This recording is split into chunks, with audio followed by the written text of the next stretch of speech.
the baller himself in person. Guys, we have Jason DuPont who's going to come up on the stage and talk about how to generate and earn realtor business, especially how to talk to him. So this man right here is going to drop some knowledge for everybody in the room. If you haven't made your way in, guys, please come on in, and we're going to have a good time. So this man right here, I'm proud to introduce him. This is Jason DuPont, branch manager for the DuPont branch, social influencer, and overall just awesome dude. So, all right, dude, there you go, take brother. the mic from There me. you go. All right, welcome everyone. Some of you have seen me speak about realtors, right? I want to get a little bit high level first. So I've been doing this for quite a few years, 96, 97, and my boss, when I first got in the industry, told me if you want to make yourself recession-proof, focus on purchase business, focus on realtors. And so we're going to talk a little bit about that today, share some knowledge. We're going to do a little bit different though, and by the way, my daughter made these slides, so kudos to her. I want to do it a little different where I'm not just up here lecturing you guys. I want to make it a little bit more interactive. So we have two mic runners. Where are our mic runners at? Okay. So we're going to have some sections where I want to have some participation, ask questions, and I really want to dive into this a little bit, how to talk to realtors, how to be different, and how to stand out. Obviously, we've been using that hashtag, take action. Who here has taken action so far? All right. Some of you have done videos with me. We're going to do more videos, but we're doing take action videos. We want to really focus on taking action. How many of you are getting realtor business right now? Okay. Who here on the mic can tell me how they're getting realtor business, just very high level? What are you doing to get realtor business? And I can't see real well, so somebody's got to run the mic out and to whoever's raising their hand.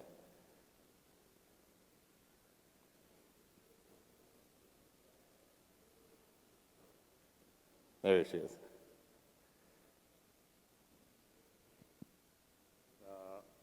Oh, you got to turn that on.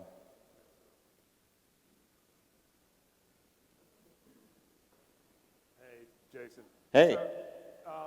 So for me, it's all about doing face-to-face events and then having a regular call routine. So on Mondays, I call all of my realtors, check in, you know, if I get business updates, and I'm letting them know that, but it's more about developing the relationships, talking about their kids, talking about their families, what they did that weekend, that kind of stuff. Okay. I like that. So consistent. He has it every Monday, right? Can we get one more? Who else? Right here.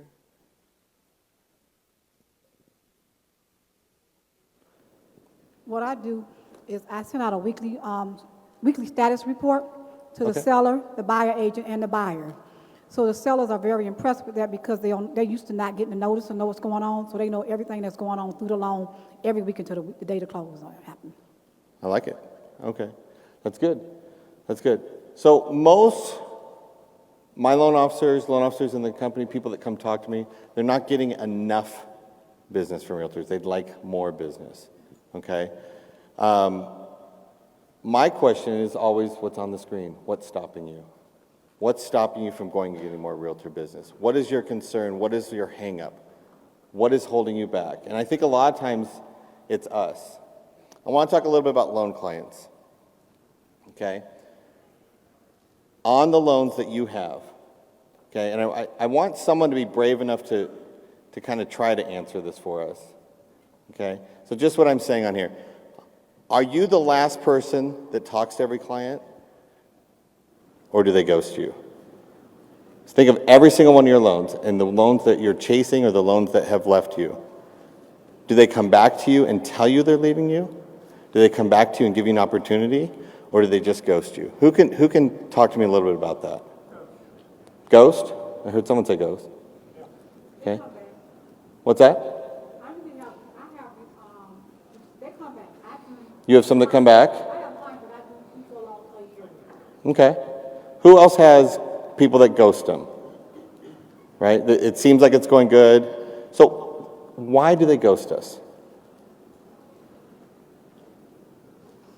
What's the reason? Say it again? They found something better. But why? So let's say I'm talking to somebody, I'm doing an application, and I find something better. Why don't I go back to the original person that I'm working with that put the time and effort to get me approved and tell them, hey, I found something better? Why don't they come back to you and say, I found something better? What's that? So he didn't put that together? Okay, so that's one thought. Thank you. Connection? Yeah, I think connection too.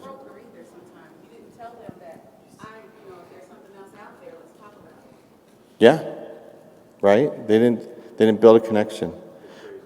We're going to talk a little bit about connection today, but sometimes when I ask this question, I get the answer of, well, my clients, I never lose them because they never shop me, right? Or this, or things along those lines.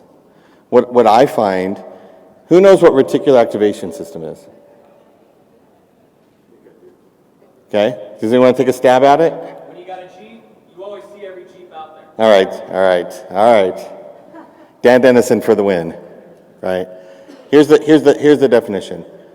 When someone starts doing a loan, and I'm not talking about triggers and all those other things that bring people drawing to them, they're going to be drawn to see other Jeeps, right? You buy a Jeep, you start seeing every Jeep out there.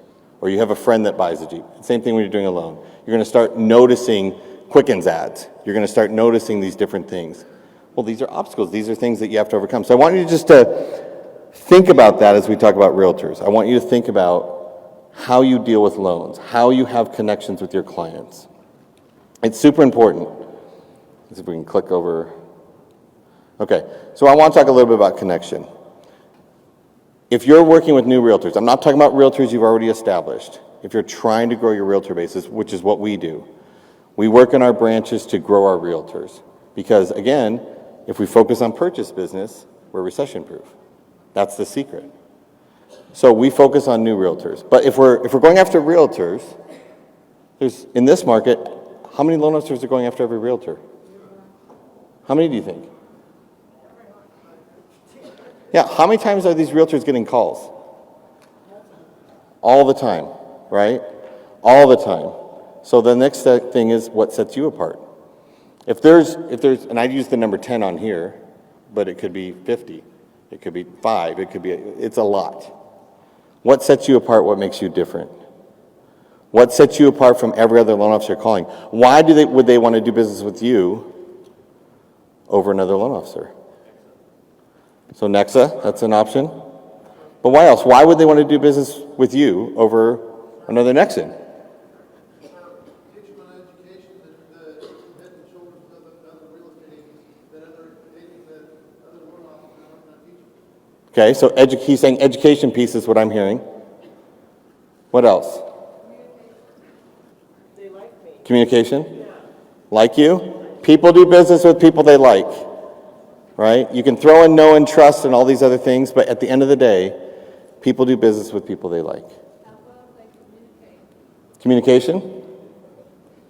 These are all things that you're saying set you apart. Okay, what I'm going to kind of go to is, again, a lot of this is going to be different than what is normally out there. So I need you guys to kind of wrap your head around that. I'm going to talk about a few different things, but the first one is break through the noise. This is something that I like to do. I like to be different. But I also like to be myself. So I'm not trying to be fake. I'm not trying to be somebody else. I'm trying to be different than others, though, because I am different. Every single person in this room is unique in some way, in some fashion. So why not embrace that? Why do we have to put up walls and shields and things when we're talking with people? I know we do, but why do we have to? So we have to break through the noise. Okay, so the first thing is be different. After we're different, what do we say? Be you. Don't try to be someone else. Be you. Be real with that realtor. Or any referral partner.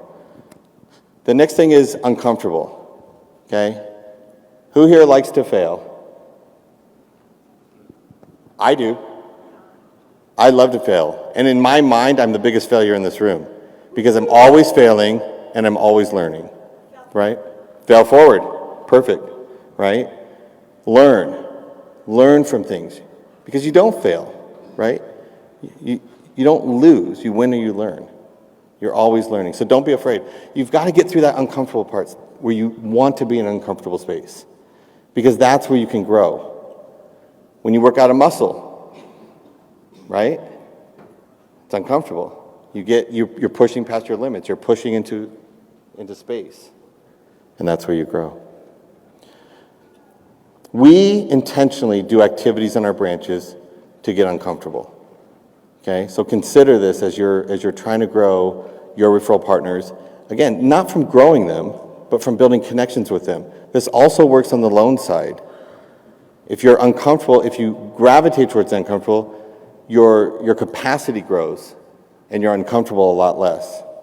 So one of the things we do, I wanted to share some of them, and we have some what we call bingo cards here. We play bingo with our realtors on our realtor calls. So let's see if we can.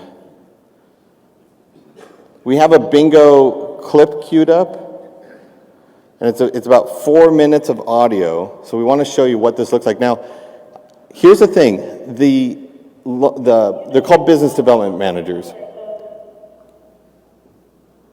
Is it going? Oh, give me just 1 second. They're called business development managers, and what they do is they work with realtors all day, just like loan officers do. But some of our business development managers do tremendous more volume than a normal loan officer, because that's their focus. Okay, and we'll talk more about that later. But when you hear this clip, this is not that they're masters of doing this. This is them getting uncomfortable. This is not normal for them. So you might hear a little shakiness in their voice. You might hear different things. But afterwards, I want you guys to, as we're listening to this, think about why we do this. I need some why do we do this. Okay, can we play that clip?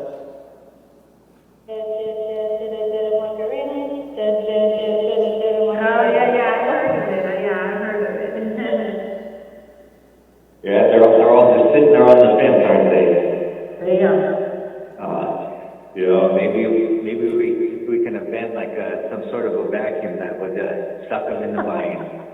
Yep, and they're all just sitting there waiting to see what's happening. Yeah, you gotta get your ducks in a row, right? Well, yeah. I need to know, and this might be a little weird, but I need to know what your zodiac sign is. I'm a Sagittarius. Sagittarius, wow. And then real quick, it might seem out of the blue, but what is your zodiac sign? Huh? Do you know your zodiac sign? Well, yeah, but I don't believe in that stuff. Why? Oh, I'm just getting it, just know everybody in my real department that I work with a little bit better. Well, that's not something you'd get to know me better regarding. But I was born in September. Okay, September. I was in July, so I'm a Leo. If that matters. Well, hello. No clue. I don't like blondes, no matter what zodiac sign they are. I'm not a blonde. No, definitely we're not going. What's going on, man? How are you this evening? Doing good, how are you? I am doing well. I got a question for you. Yes, sir.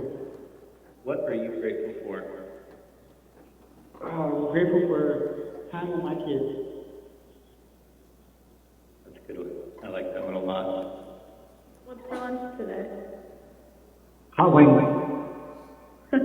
Have you ever eaten at Ritzy's? I have not. Is it good? It's pretty good. No, I like the wings. What are you having for dinner tonight? Don't know yet. Okay, because I need some inspiration. My girlfriend wants me to cook tonight, and I don't know what to cook. Well, you know, cook shrimp. Everybody likes shrimp, don't Yeah, that's about it. The last time you tried a new food? I tried a new food. Yeah, like when's the last time you tried something new? Like 2 days ago, my kid gave me plant-based pizza and it was gross. When's the last time you had something new? Last Friday was my sweetheart's birthday and we went up to the Olive Garden.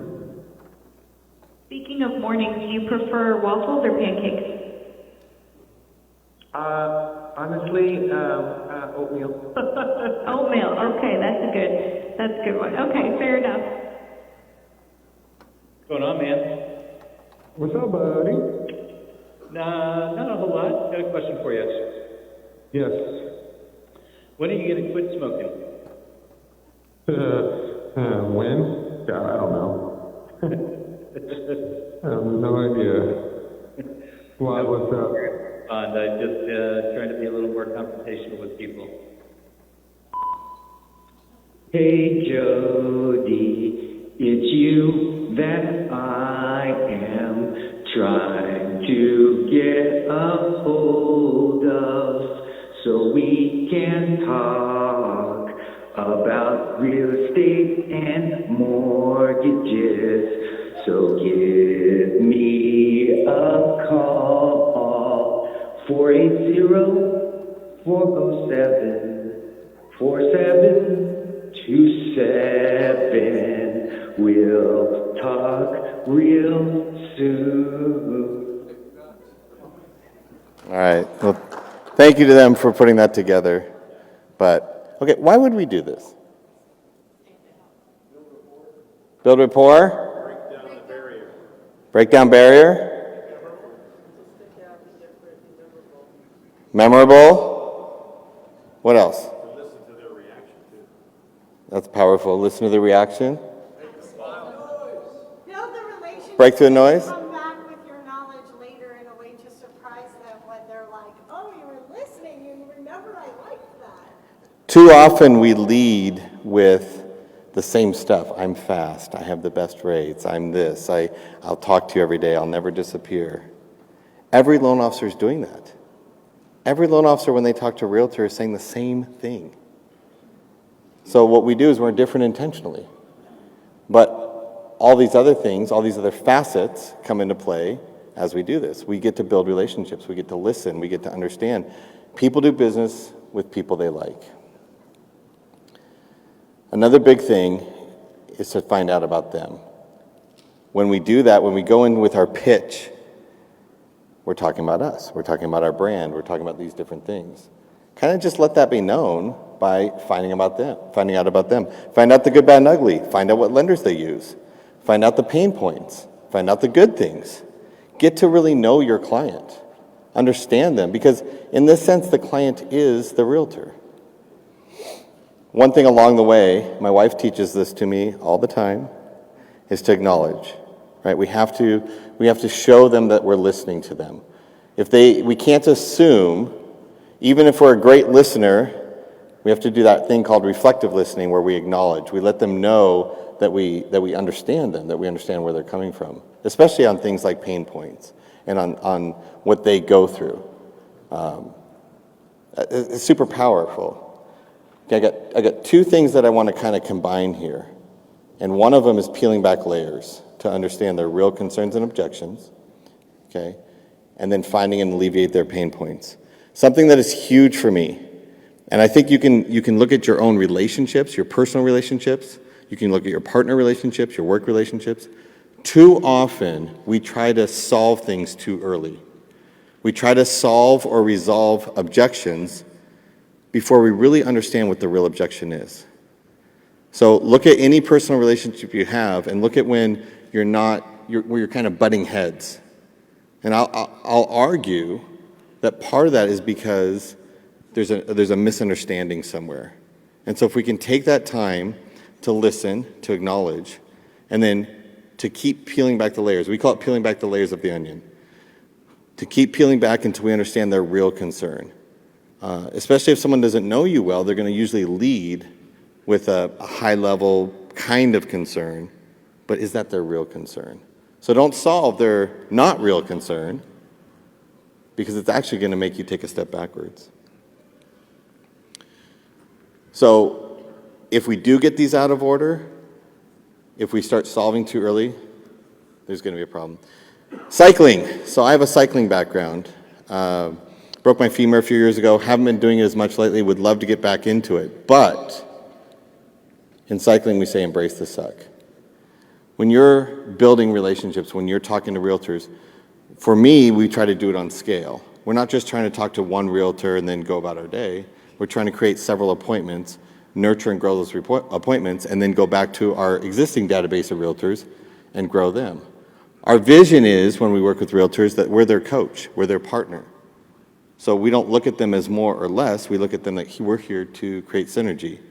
So we go into each call, we go into each interaction with that understanding and with that goal. Don't stop. Too often I talk to people that they start talking to realtors, they start calling realtors, they start having appointments with realtors, and it's not working out. It's frustrating, it's new, it's different, it's hard. Who cares? Who cares? This is about growing your business. And realtor relationships, if you do it right, can be business forever. I still have relationships from 20 years ago. My circle of influence has been a great blessing because I've been doing it so long. So why not start now? One thing that I think about all the time is how this is the time to take market share. Because if a realtor has 10 loan officers calling them because they're desperate, some of them might be thinking about getting out of the industry, some of them might be just being assertive and trying to grow their business. Why can't I take market share over them? How do I win? Can anyone tell me how I win? I've kind of already given the answer. I'm different. I break through the noise. I build a relationship. I'm likable. Those things are super important. How about this? Has anyone stopped because the realtor said, "Why are we meeting?" Have you ever had a meeting with the realtor where that's happened? Let's say a phone meeting or a Zoom meeting. How do you deal with that? Who can help me with that? How would you deal with that?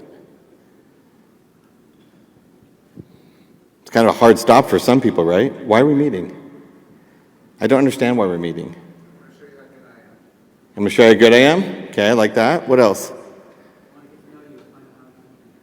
I want to get to know you. It doesn't sound like you guys stop. I'm going to show you all the products we have. Products?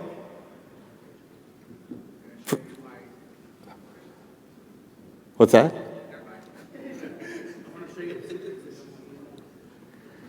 For me, why are we meeting is an opportunity to say, it's not necessary to educate at that point, because remember, I'm going to educate second. It's to really turn that back and say, the reason we're meeting is because I want to build a partnership with you. I find that there's nothing more beneficial than a super direct approach, because they're not usually getting that. They're usually getting something beating around the bush. And if you can be direct and tell them what you want, you're more apt to get what you want. So just consider that as you meet with people, to tell them. I'm going to give you guys a quick story. So when I came over to Nexa, they had me come over as a non-producing branch manager. So I had a ton of business come in, but when we first started the branch, it was me and my brother, Jeff. And so it was kind of like I would tee everyone up, and then he would hit the home run, right? All the loans were put in his name when we started, right? When we first started the branch, there was just two of us. So I miss it sometimes. My personality is I want to get back in the weeds sometimes. So I had the opportunity recently for a loan that we lost to a competitor to get back in the weeds. And over time, it took time, we were able to win that loan back.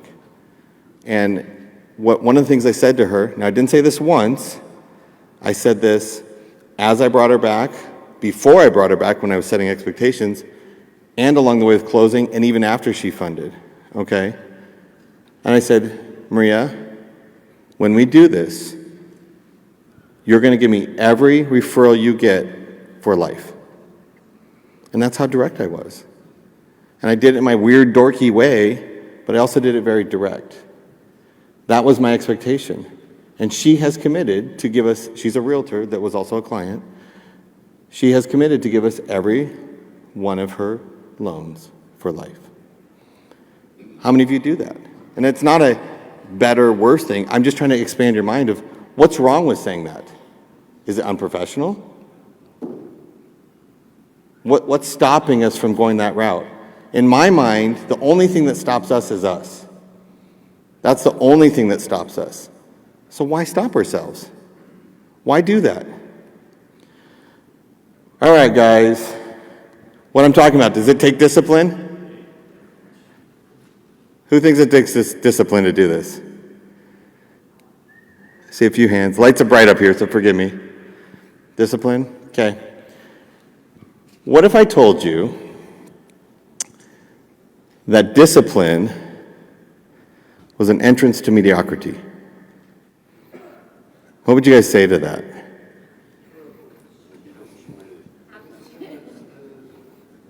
Seriously? I can't hear you, what? Is it?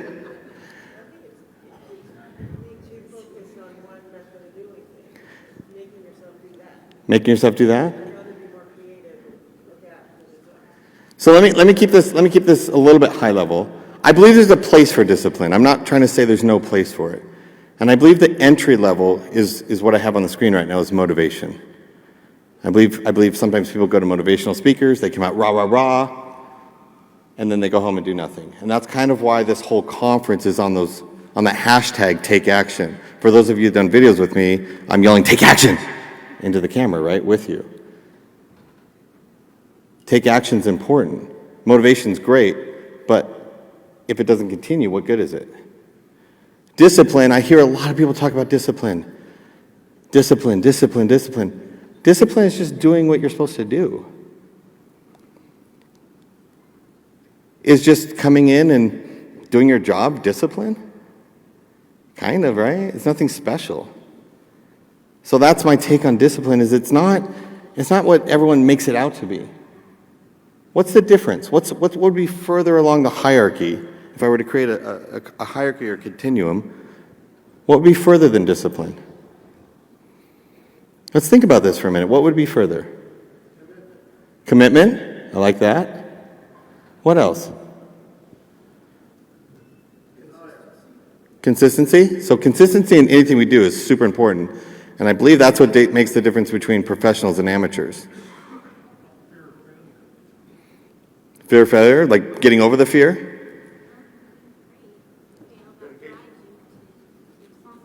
Not being afraid to fail? Confidence? Something over here?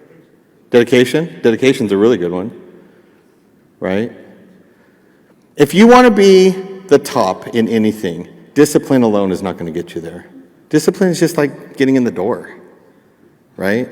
I wake up and go to the gym every morning at 5. Okay. Like that's great, and it's a lot better than not going to the gym, but it's not going to get you in the best shape of your life.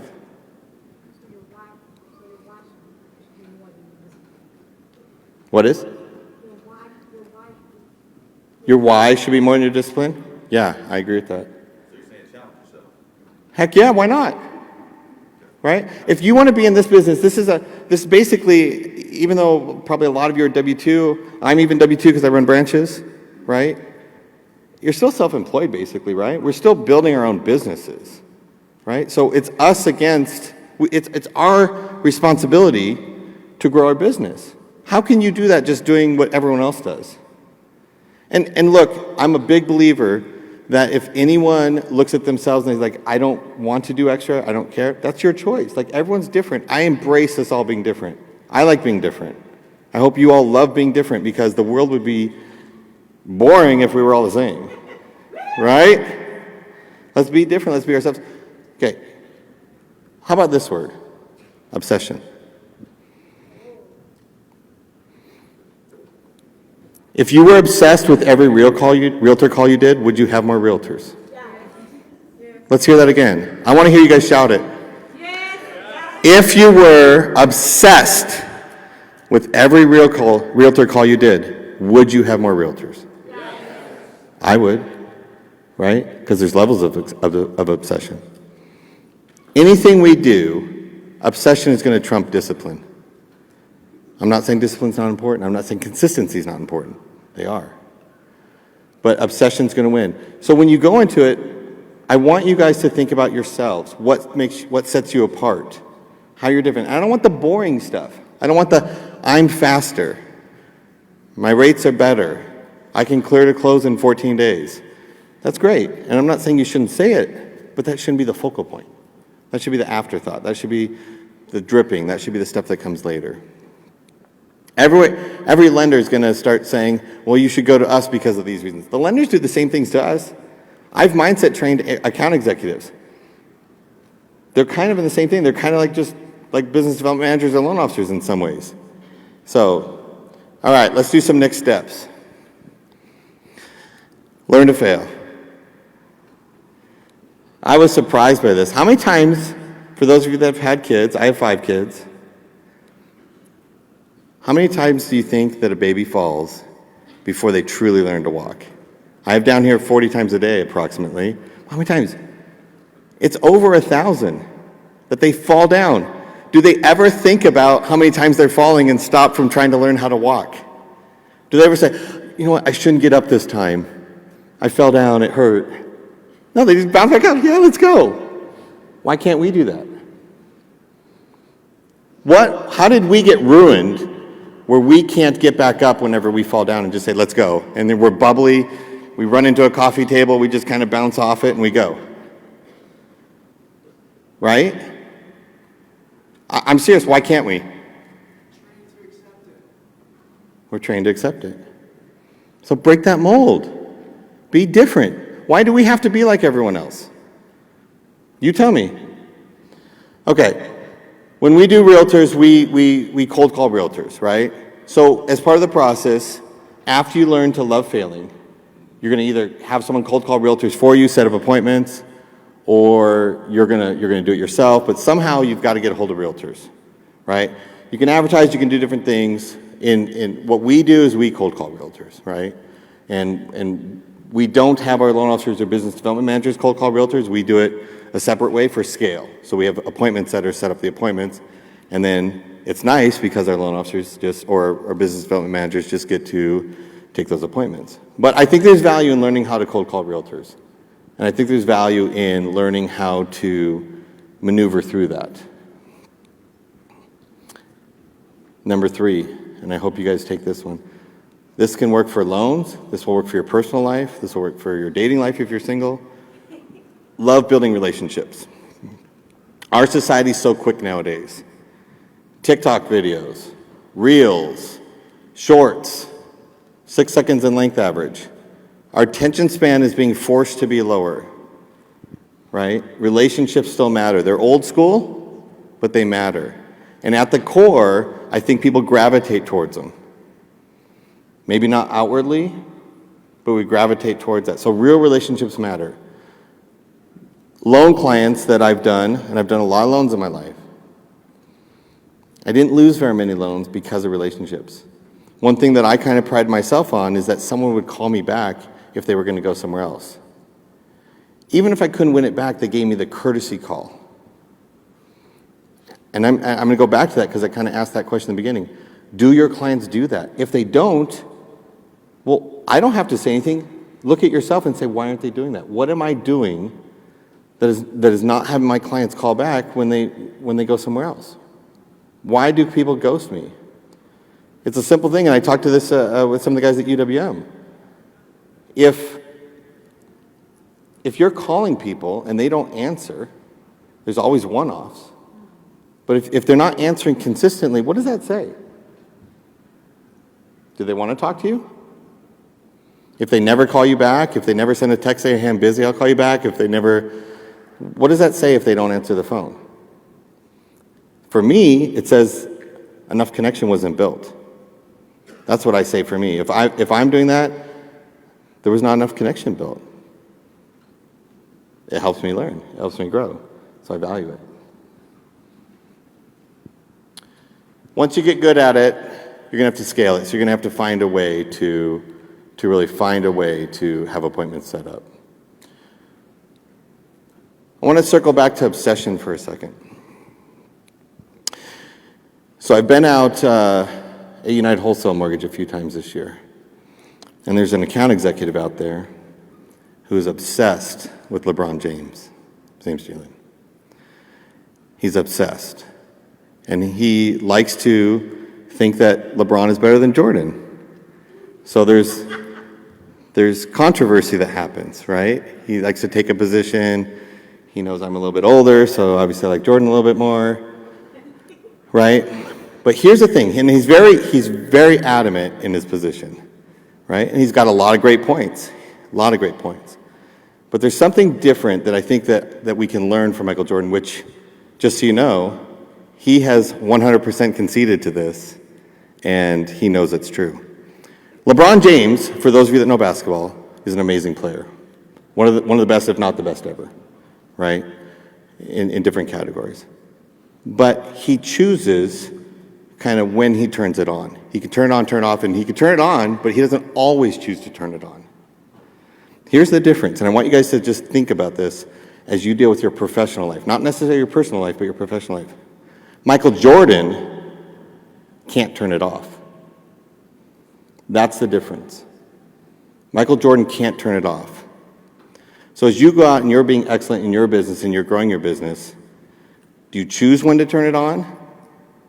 Or are you in a position where you can't turn it off because you want it so bad?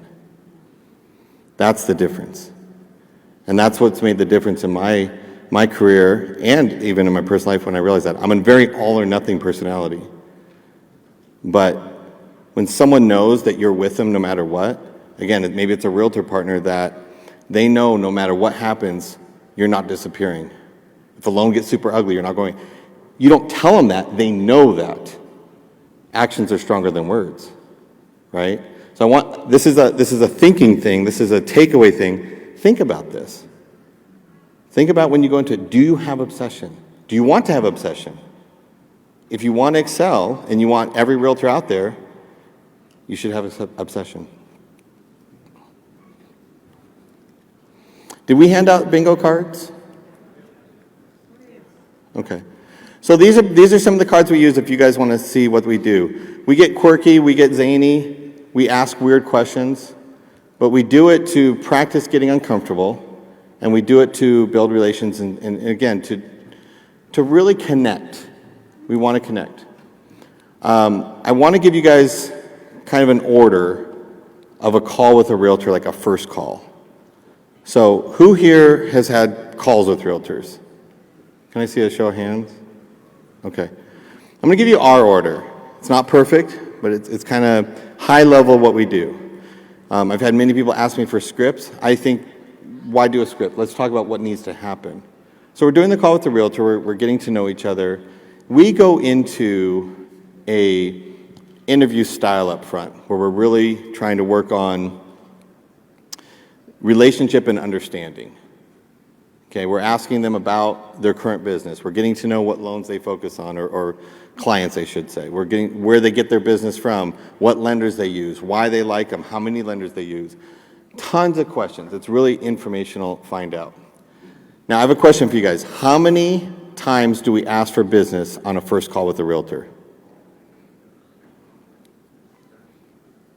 I can't see, so you guys got to yell it out. 2? 3? None? 0? It's going to throw you because everything I said, it might contradict it. We actually asked for business 3 times on that first call. 3 times. Someone's seen me before. 3 times. We also ask for business in different ways. Okay? So I'm going to give you guys some ways you can ask for business. Now, again, we go through our format, we're getting to know them. We don't even talk about us at all until we get to know them. There's a transition period, and we talk to them about their pipeline. We try to gauge what kind of loans they do. For the longest time, I would never touch a DPA loan. We still don't really do DPA loans unless it's a friend or family or employee or something. And the reason why is because I like to classify loans in, I call it grease. So there's good grease and there's bad grease. Loans that are tough to do, like DPA loans, and I'm not talking about things like DSCRs, I love that type of stuff, but DPA loans, the reason we don't do them is because a realtor will give us that type of lead versus giving us a good grease lead when they're testing us. And how is that a fair comparison for me to do a 45-day close with problems versus an 800 FICO UWM loan? How is that even comparable? So I'm going to be judged unfairly, and I'll tell them that. It's unfair. So I want good grease. I want to compete against what you're currently doing with the way we do things. So we talk about their pipeline, we do an ask. The second ask is, once we kind of get them joking, we're talking to them, we're kind of building, we want to know who else they know, whether it's a peer, another realtor of some sort, someone that's in their brokerage, their broker, whomever, their team lead, that we can talk to. So the second ask is for a realtor referral of another realtor, right? It's again, to be different. We're asking on the first call to talk to a peer. Because how easy is that call? Hey, I was just talking to Jan and she told me to call you. Super easy to get in, right? So we do that. After we talk about us, and we format about us, we end the call with, who's someone that's coming down your pipeline that you can test us out with? Test us out with. We set that expectation up front, right? It's very non-evasive. It's easy, right? But here's the cool thing, then it's on us.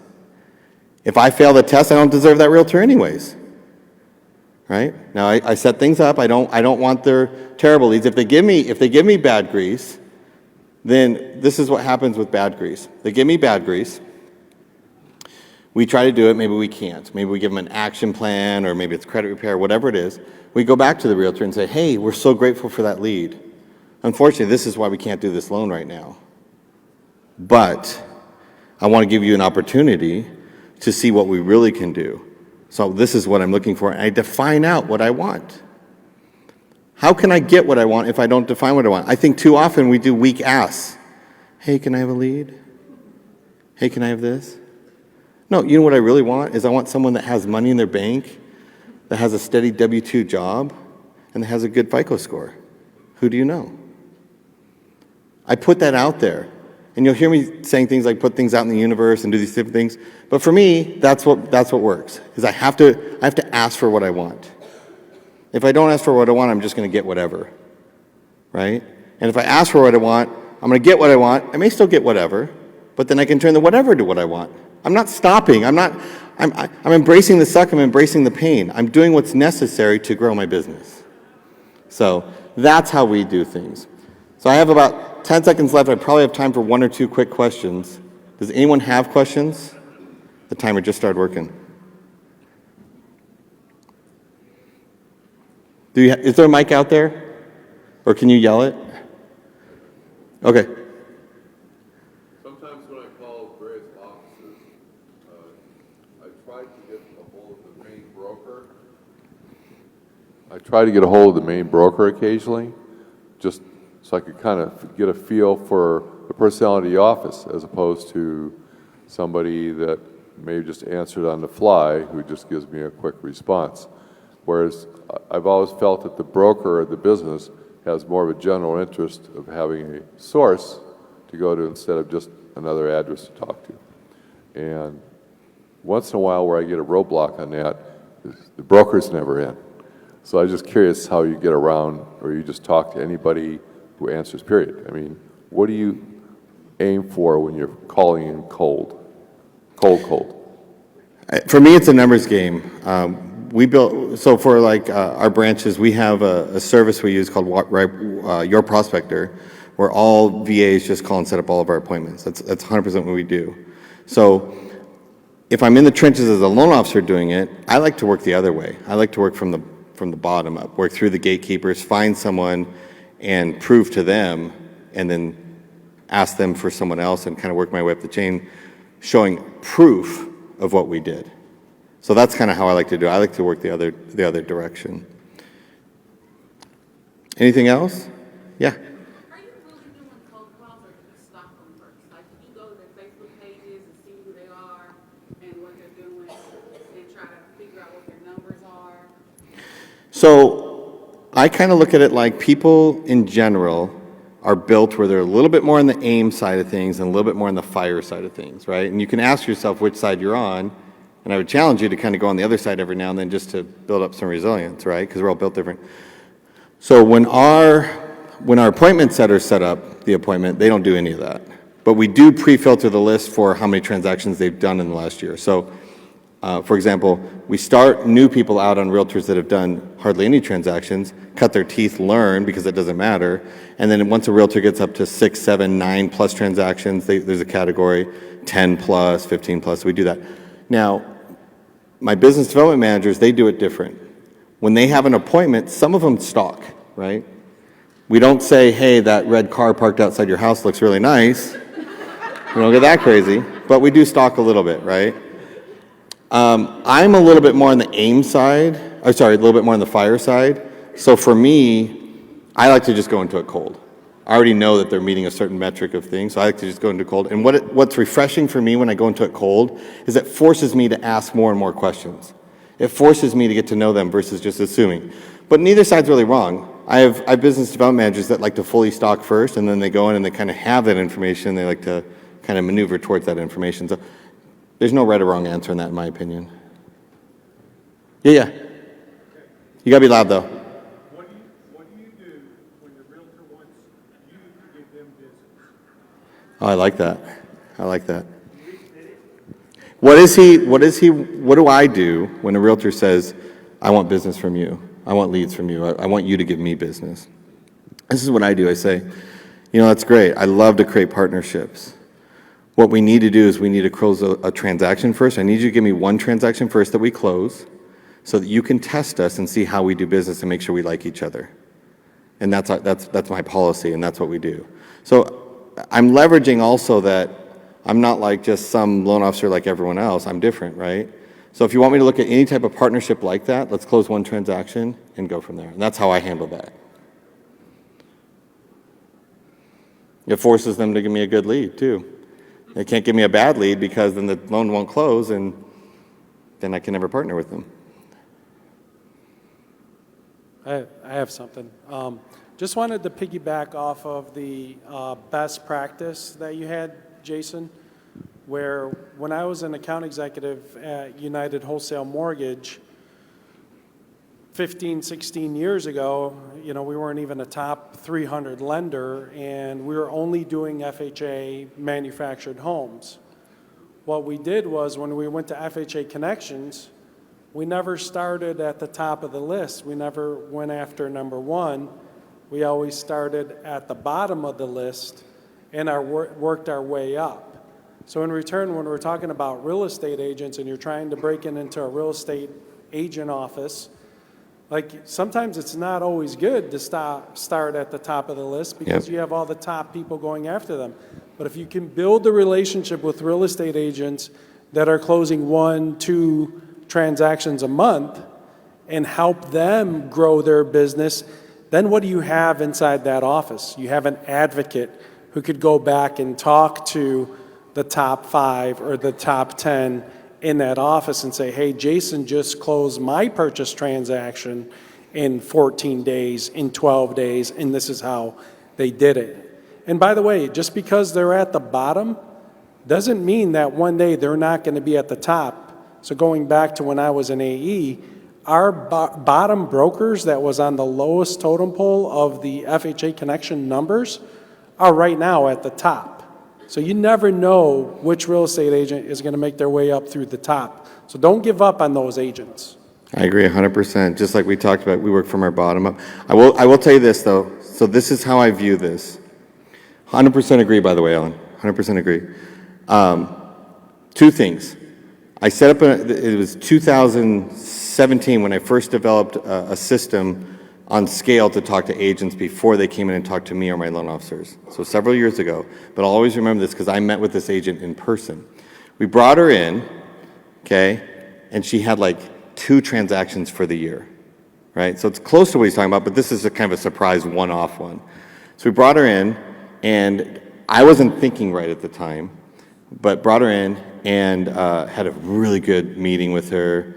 Remember, I'm a little bit more fire, so I didn't know what she did until I got into the meeting. And I found out that she led a team of 8 agents at RE/MAX. 0 transactions went under her name. So by our filtering, we didn't even know. We went out and did a presentation to their RE/MAX office and landed all of them. We took that whole office. So that's another side of it is you never know. You never know. What Alan's saying is right, though, is that is that you work your way up.